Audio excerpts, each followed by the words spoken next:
Nandito ako para humingi ng tawad. Nagpapakumbaba at nakikiusap na iuurong niyo na ang kaso kay Lola. Nakikiusap ako. Lahat gagawin ko. Lahat ng iuutos niyo.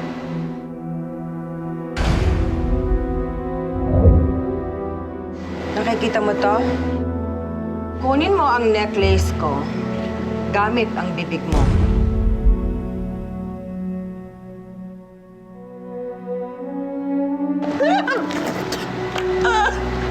Anong gusto mong gawin ko? Painitin mo yung dalawang matanda. Literally, I want you to make sure na hindi na sila magkakausap ni Sergio forever. Katya! Irog si Katya! Cruz!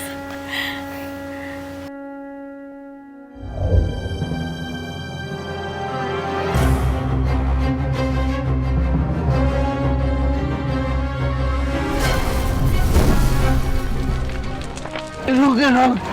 Gising! Gising! Bakit? Gising! Huwag niyo gawin to! Maawa kayo sa akin! Hindi ako marunong maawa. Buhati mo na yan! Ihulog na yan!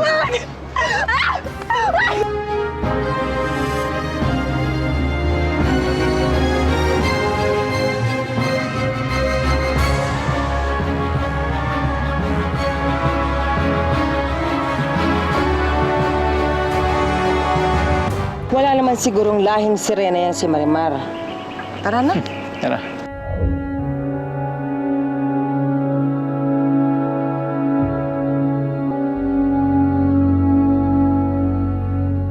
Kailangan ko na talagang umalis.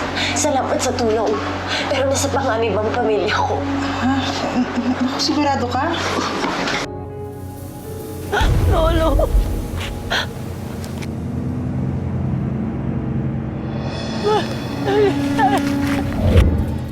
Sina Angelica at Nicandro.